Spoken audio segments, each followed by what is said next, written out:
और उनकी पूरी टीम को इस बजट के लिए बहुत बहुत बधाई देता हूं। ये बजट न्यू इंडिया की नींव को सशक्त करने वाला बजट है। इस बजट में देश के एग्रीकल्चर से लेकर के देश के इंफ्रास्ट्रक्चर तक हर बात पर पूरा ध्यान दिया गया है। अगर बजट में गरीब और मध्यम वर्ग की चिंताओं को दूर करने वाली हेल्थ की योजनाएं हैं, आरोग्य की योजनाएं हैं, तो देश के छोटे उद्यमियों की वेल्थ बढ़ाने के वाली भी योजनाएं शामिल है। फूड प्रोसेसिंग से लेकर के फाइबर ऑप्टिक्स तक, सड़क से लेकर के शिपिंग तक, युवा से लेकर के सीनियर सिटीजन तक, ग्रामीण भारत से लेकर आयुष्मान भारत तक, डिजिटल इंडिया से लेकर के स्टार्टअप इंडिया तक, यह बजट देश के 125 करोड़ लोगों की आशा अपेक्षाओं को मजबूत करने वाला बजट है। यह देश के विकास को गति देने वाला बजट है। यह budget farmer friendly, common man friendly, business environment friendly और साथ ही साथ डेवलपमेंट फ्रेंडली भी है। इसमें ईज ऑफ डूइंग बिजनेस के साथ ही ईज ऑफ लिविंग, उस पर भी फोकस किया गया है। मध्यम वर्ग के लिए ज्यादा सेविंग्स, 21वीं सदी के भारत के लिए न्यू जनरेशन इंफ्रास्ट्रक्चर और बेहतर हेल्थ एश्योरेंस, यह सभी ईज ऑफ लिविंग की दिशा में ठोस कदम है। हमारे देश के किसानों ने खाद्यान्न और फल सब्जियों का रिकॉर्ड उत्पादन करके देश के विकास में ऐतिहासिक योगदान दिया है। किसानों की स्थिति को और मजबूत करने के लिए और उनकी और आय को और बढ़ाने के लिए और उस दिशा में इस बजट में अनेक कदम प्रस्तावित है। गांव और कृषि क्षेत्र के लगभग 14.5 लाख करोड़ रुपए का रिकॉर्ड आवंटन इस बजट में किया गया है। 14.5 लाख करोड़, 51 लाख नए घर, 3 लाख किलोमीटर से ज्यादा की सड़कें, लगभग 2 करोड़ शौचालय, 1.25 करोड़ घरों में बिजली का कनेक्शन। इसका सीधा लाभ दलित, पीड़ित, शोषित, वंचित ऐसे समाज के आखिरी छोर पर बैठे हुए अपने भाई बहनों को मिलेगा। ये ऐसे कार्य हैं जो विशेषकर ग्रामीण क्षेत्र में अपने साथ रोजगार के नए मौके भी लेकर के आने वाले हैं।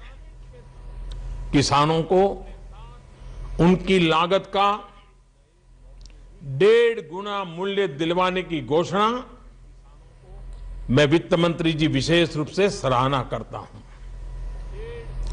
किसानों को इस फैसले का पूरा लाभ मिल सके, इसके लिए केंद्र सरकार राज्यों के साथ चर्चा करके एक पुख्ता व्यवस्था विकसित करेगी। सब्जी और फल पैदा करने वाले किसानों के लिए ऑपरेशन ग्रीन्स ऑपरेशन ग्रीन्स एक कारगर कदम साबित होने वाला है। हमने देखा है किस तरह दूध के क्षेत्र में अमूल ने दूध उत्पादक किसानों को उचित दाम दिलवाया। हमारे देश में किसान जो सब्जी पैदा करता है, फल पैदा करता है, उनको भी इस नए हमारे कदम से बहुत लाभ मिलने वाला है। हमारे देश में उद्योग के विकास के लिए एक क्लस्टर बेस्ड अप्रोच, और इससे हम सब परिचित हैं। अब देश के अलग अलग जिलों में कृषि से संबंधित वहां के उत्पादों को ध्यान में रखते हुए कृषि क्लस्टर अप्रोच के साथ हम काम करने की दिशा में आगे बढ़ना चाहते हैं। देश के अलग अलग जिलों में पैदा होने वाले कृषि उत्पादों को उसको ध्यान में रखते हुए उन जिलों की एक पहचान बनाकर उस विशेष कृषि उत्पाद के लिए स्टोरेज, प्रोसेसिंग, मार्केटिंग, इसकी व्यवस्था विकसित करने की योजना का मैं स्वागत करता हूं। क्योंकि हमने मालूम है कुछ जिले होते हैं जो आलू पैदा करते हैं, कुछ जिले हैं प्याज पैदा करते हैं, कुछ जिले हैं कॉटन पैदा करते हैं। तो ऐसी चीजों को ध्यान में रखते हुए योजना बनाना ये बड़ा व्यवहारु कदम है। हमारे देश में कोऑपरेटिव सोसाइटीज को इनकम टैक्स में छूट है, लेकिन फार्मर प्रोड्यूसर ऑर्गेनाइजेशंस एफपीओ जो आज देश में धीरे धीरे बढ़ रहे हैं, किसानों के संगठन के द्वारा चल रहे हैं, लेकिन इनको ये लाभ नहीं मिलता था। अब जो लाभ कोऑपरेटिव सोसाइटी को मिलता है वो लाभ इनको भी मिलेगा, और इसलिए किसानों की मदद के लिए जो ये फार्मर प्रोड्यूसर ऑर्गेनाइजेशन एफपीओ को इनकम टैक्स में सहकारी समितियों की तरह ही छूट देने का निर्णय बहुत प्रशंसनीय है। महिला सेल्फ हेल्प ग्रुपों को इन फार्मर प्रोड्यूसर ऑर्गेनाइजेशन की मदद के साथ ऑर्गेनिक, एरोमेटिक, हर्बल, जो हमारे यहाँ वैद्य लोग जो जड़ी बूटियों का उपयोग करते हैं, इनकी खेती के साथ जोड़ने की योजना भी किसानों की आय बढ़ाने में एक महत्वपूर्ण कदम साबित होगी। इसी तरह गोबर धन योजना, गोबर मलमूत्र पशु का गोबर धन योजना गांव को स्वच्छ रखने के साथ साथ किसानों एवं पशुपालकों की आमदनी बढ़ाने में भी बहुत बड़ी मदद करेगी। हमारे यहां किसान खेती तो करता है, लेकिन उसके साथ साथ उससे जुड़े और भी अलग अलग व्यवसाय करता है। कोई मछली पालन करता है, कोई पशुपालन करता है, कोई पोल्ट्री फार्म चलाता है, कोई मधुमक्खी का पालन करता है। ऐसे अतिरिक्त कामों के लिए बैंकों से कर्ज लेने में किसानों को कठिनाई होती रही है। किसान क्रेडिट कार्ड के द्वारा अब मछली पालन और पशुपालन के लिए भी लोन की व्यवस्था किया जाना एक बहुत दूरगामी प्रभावी कदम है। भारत के 700 से अधिक जिलों में करीब करीब 7000 ब्लॉक कहो या प्रखंड कहो, ऐसा अपना व्यवस्था है। इन ब्लॉक में लगभग 22,000 ग्रामीण व्यापार केंद्रों के इंफ्रास्ट्रक्चर के आधुनिकीकरण, नवनिर्माण और गांवों से और किसानों से उनकी कनेक्टिविटी बढ़ाने पर एक बड़ा ही एग्रेसिव कार्यक्रम, एक बहुत बड़ा जोर लगा हुआ कार्यक्रम हाथ में लिया है। आने वाले दिनों में ये केंद्र किसानों की आय बढ़ाने, रोजगार और कृषि आधारित ग्रामीण एवं कृषि अर्थव्यवस्था के ये नया ऊर्जा केंद्र के रूप में उभर करके आएंगे। वो अगल बगल के 5-7 गांवों की अर्थनीति को खींच ले जाएंगे। प्रधानमंत्री ग्रामीण सड़क योजना के तहत अब गांवों को सिर्फ गांव के किनारे तक जोड़ना ऐसा नहीं, लेकिन उससे आगे बढ़ते हुए इन प्रधानमंत्री ग्राम सड़क को ग्रामीण हाट हो, वहां कोई उच्च शिक्षा का केंद्र हो, वहां कोई अस्पताल हो, वहां पंचायत का घर हो, इन सब के साथ अब प्रधानमंत्री ग्राम सड़क योजना को गांव के इंटीरियर इंफ्रास्ट्रक्चर का हिस्सा बना करके विकसित किया जाएगा। इस वजह से गांव के लोगों का जीवन और आसान होगा। हमने ईज ऑफ लिविंग की भावना का विस्तार उज्ज्वला योजना में भी देखा है।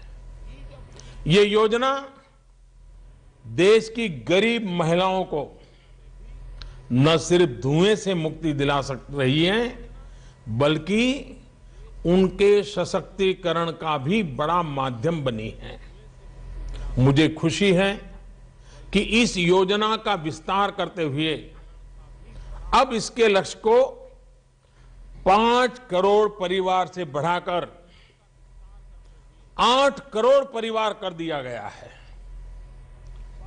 इस योजना का लाभ बड़े स्तर पर देश के दलित हो, आदिवासी हो, पिछड़े समाज के लोग हो, उन्हीं को मिल रहा है। अनुसूचित जाति और जनजाति के विकास के लिए इस बजट में करीब करीब 1 लाख करोड़ रुपए का प्रावधान किया गया है। हमेशा से निम्न मध्यम वर्ग और गरीब के जीवन की एक बड़ी चिंता रही है, बीमारी में क्या करना, बीमारी का इलाज। बजट में प्रस्तुत की गई नई योजना आयुष्मान भारत, इस आयुष्मान भारत योजना समाज के इन सभी वर्गों को, जिसको हम कहें दलित, पीड़ित, शोषित, वंचित, महिला, गरीब, निम्न गरीब, मध्यम वर्ग, इन सबको बीमारी की जो आफत आ जाती है उससे मुक्ति दिलाने की, उससे चिंता से मुक्ति दिलाने का एक बहुत बड़ा कदम है। इस योजना का लाभ देश के लगभग 10 करोड़ गरीब और निम्न मध्यम वर्ग के परिवारों को मिलने वाला है। यानी करीब करीब 45 से 50 करोड़ नागरिक इसके लाभार्थी बनेंगे, इसके दायरे में आएंगे। इन परिवारों को चिन्हित अस्पतालों में प्रति वर्ष 5 लाख रुपए तक के मुफ्त इलाज की सुविधा मिलेगी। सरकारी खर्चे पर शुरू की गई यह दुनिया की, और मैं बहुत जिम्मेवारी से कहता हूं, सरकारी खर्च से शुरू की गई यह दुनिया की अब तक की सबसे बड़ी हेल्थ एश्योरेंस योजना है, हेल्थ केयर योजना है। देश की सभी बड़ी पंचायतों में लगभग 1.5 लाख हेल्थ वेलनेस सेंटर की स्थापना करने का कदम भी बहुत ही प्रशंसनीय है। इससे गांव में रहने वाले लोगों को स्वास्थ्य सेवाएं सुलभ होगी। देश भर में 24 नए मेडिकल कॉलेज की स्थापना से लोगों को इलाज में सुविधा तो बढ़ेगी ही, साथ साथ युवाओं को मेडिकल की पढ़ाई में भी आसानी होगी। हमारा प्रयास है कि देश के हर 3 संसदीय क्षेत्रों के बीच, 3 पार्लियामेंट्री कॉन्स्टिट्यूंसी के बीच कम से कम एक मेडिकल कॉलेज अवश्य हो। इस बजट में सीनियर सिटीजन्स, उनकी अनेक चिंताओं को ध्यान में रखते हुए कई फैसले लिए गए हैं। प्रधानमंत्री वय वंदना योजना के तहत अब सीनियर सिटीजन 15 लाख रुपए तक की राशि पर कम से कम 8% का ब्याज प्राप्त करेंगे। ब्याज कम अधिक होने का असर उन पर नहीं होगा। बैंकों और पोस्ट ऑफिस में जमा किए गए उनके धन पर 50,000 रुपये तक के ब्याज अगर उनको मिलता है, उनकी कमाई होती है, तो उस पर कोई टैक्स नहीं लगेगा। इतना ही नहीं, स्वास्थ्य बीमा के 50,000 रुपये तक के प्रीमियम पर इनकम टैक्स से छूट मिलेगी। वैसे ही गंभीर बीमारियों के इलाज पर 1 लाख रुपए तक जो खर्च होगा, तो खर्च पर इनकम टैक्स से भी राहत दी गई है।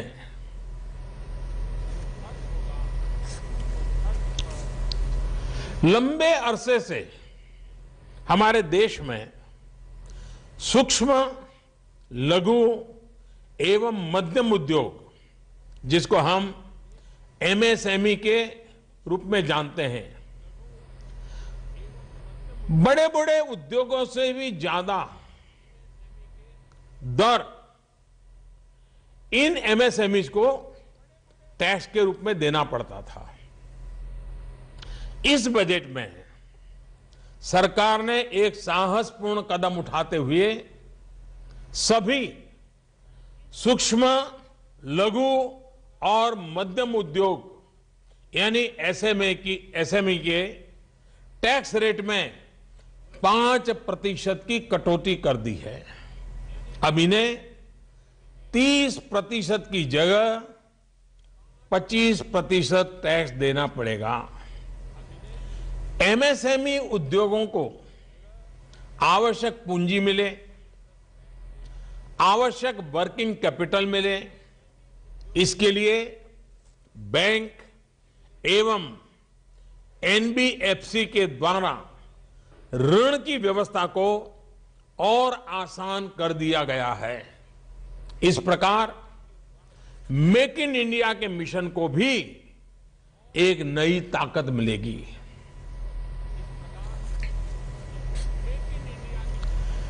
बड़े उद्योगों में एनपीए के कारण सूक्ष्म, लघु और मध्यम उद्योग तनाव महसूस कर रहे हैं। किसी और के गुनाह की सजा छोटे उद्यमियों को नहीं मिलनी चाहिए और इसलिए सरकार बहुत ही जल्द एमएसएमई सेक्टर में एनपीए और स्ट्रेस्ड अकाउंट की मुश्किल को सुलझाने के लिए ठोस कदम की घोषणा करेगी।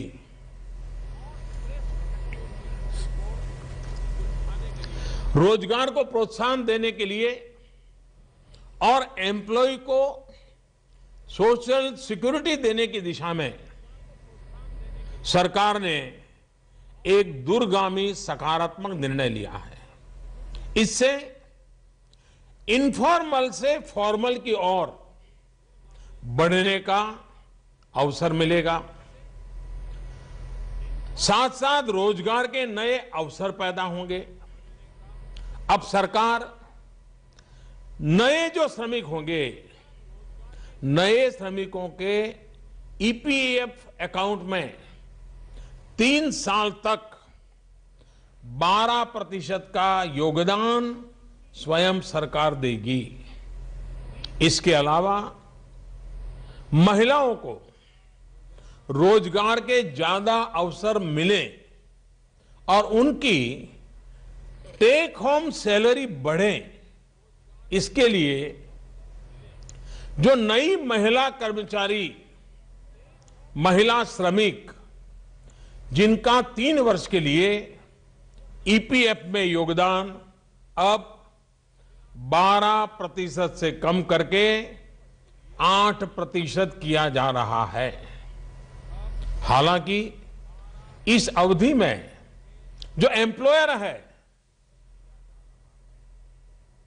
कारखाना का मालिक होगा, व्यापारी होगा, जो लोगों को रखता है, उसको तो 12% की उसकी जो जिम्मेवारी है वो तो उसकी पूरी भरपाई करनी होगी। कामकाजी महिलाओं के सशक्तिकरण के लिए मैं समझता हूं ये बहुत महत्वपूर्ण सेवा है। आधुनिक भारत के सपने को साकार करने के लिए सामान्य लोगों की ईज ऑफ लिविंग को बढ़ाने के लिए और विकास को स्थायित्व देने के लिए भारत में नेक्स्ट जनरेशन इंफ्रास्ट्रक्चर अत्यंत आवश्यक है।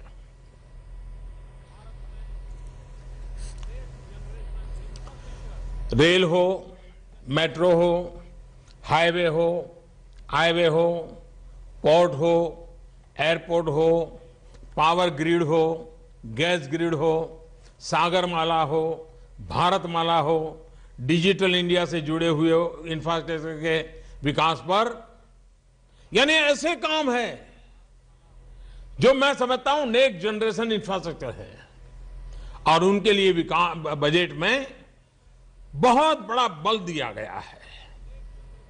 इनके लिए लगभग 6 लाख करोड़ रुपए की राशि का आवंटन किया गया है। यह पिछले वर्ष की तुलना में लगभग 1 लाख करोड़ से भी ज्यादा है। इन योजनाओं से देश में रोजगार की अपार संभावनाएं बढ़ने वाली हैं। उसी प्रकार से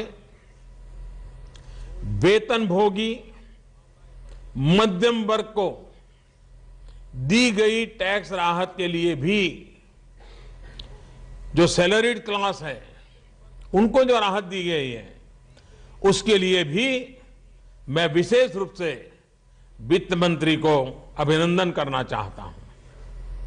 यह बजट हर भारतीय की आशा आकांक्षाओं पर खरा उतरने वाला बजट है। इस बजट ने सुनिश्चित किया है किसानों को फसल की अच्छी कीमत, कल्याणकारी योजनाओं से गरीब के उत्थान को संबल, टैक्स पेइंग सिटीजन की ईमानदारी का सम्मान, राइट टैक्स स्ट्रक्चर से उद्यमियों की मेहनत को समर्थन, देश के लिए सीनियर सिटीजन के योगदान की वंदना। मैं एक बार फिर वित्त मंत्री और उनकी पूरी टीम को ईज ऑफ लिविंग बढ़ाने वाले और न्यू इंडिया की नींव को और मजबूत करने वाले इस बजट के लिए हृदय से बहुत बहुत बधाई देता हूं। मैं उनका अभिनंदन करता हूं और देश विकास की नई ऊंचाइयों को पार करेगा, ये मेरा विश्वास इस बजट के बाद और मजबूत हुआ है। ये है एबीपी न्यूज, आपको रखे आगे।